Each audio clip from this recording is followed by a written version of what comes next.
یا رسول اللہ، میں دو شعر پڑھتا ہوں، توجہ کے ساتھ سن لیجئے گا۔ بے جان ہے پتھر یہ مگر بول رہا ہے، لفظ پہ دھیان دیجئے گا۔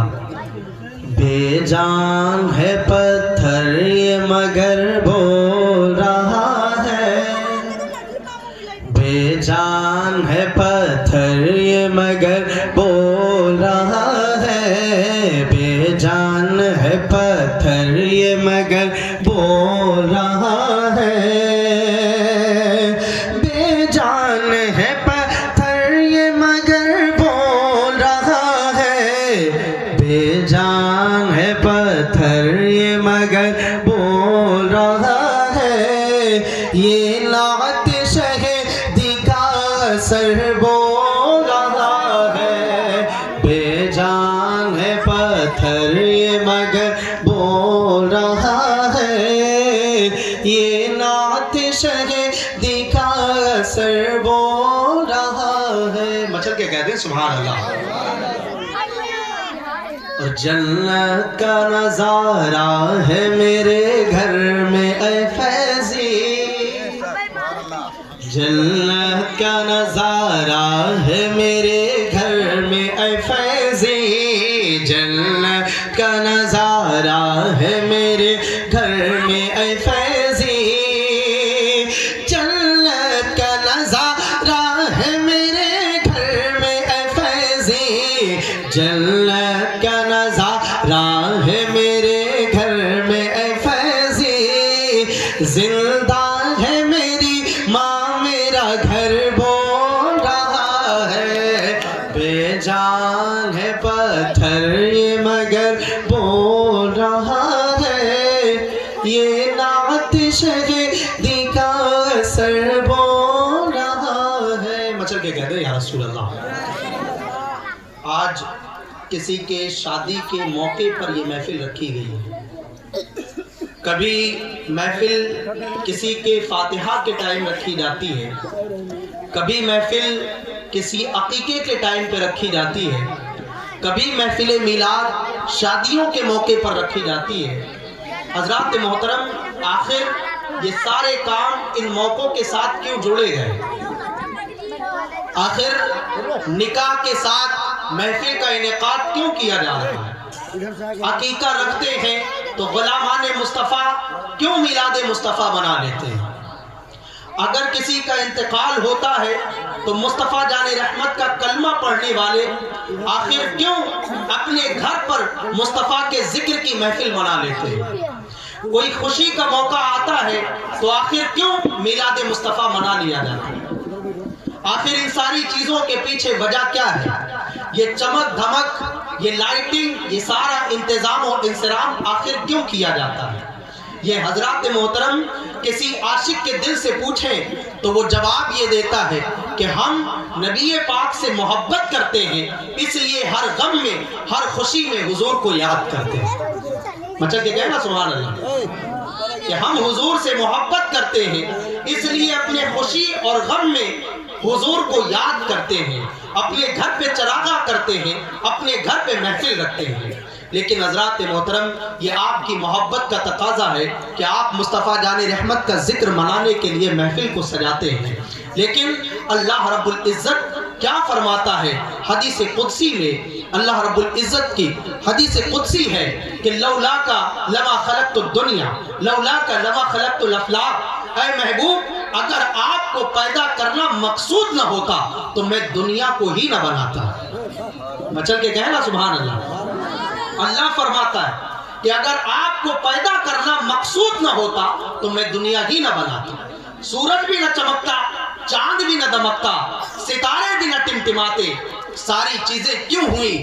حضور کی آمد ہوئی تب ہوئی۔ حضرات محترم، ہماری محبت یہ ہے کہ ہم اپنے گھر پر غم اور خوشی کے موقع پر محفلوں کو سجاتے ہیں، محفلوں میں چراغاں کرتے ہیں، لیکن اللہ کے محبوب کی آمد کی خوشی میں یہ ساری کائنات بنائی گئی اور اللہ نے اعلان کیا یہ دنیا اے محبوب تمہارے لیے ہے، یہ چاند و سورج تمہارے لیے بنائے گئے، یہ چاند و سورج کو خیرات تمہارے نور سے دی گئی ہے۔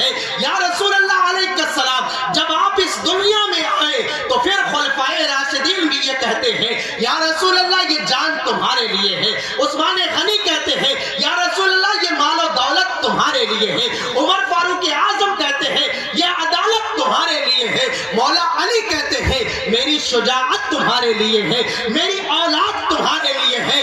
اور غلامان مصطفیٰ عشق و محبت میں ڈوب کر یوں کہتے ہیں یا رسول اللہ علیہ السلام زمین و زمان تمہارے لیے، مکین و مکان تمہارے لیے، چنین و چنا تمہارے لیے، ہم آئے یہاں تمہارے لیے، اٹھے بھی وہاں تمہارے لیے۔ اب یہ محفل جو ہم اور آپ موقع پر رکھتے ہیں اس کی وجہ کیا ہے، اس کے بارے میں تھوڑی سی وضاحت کروں۔ اس لیے محفل رکھ لی جاتی ہے چونکہ بہت سارے لوگ دین کا علم رکھتے ہیں اور ہمیں میں سے بہت ایسے ہیں جن کو دین کا علم نہیں ہے کہ نہیں؟ بہت سارے ایسے ہیں جو دین کا علم رکھتے ہیں، بہت سارے ایسے ہیں جن کو دین کا علم پتہ ہی نہیں ہے، دین کا علم ہی نہیں۔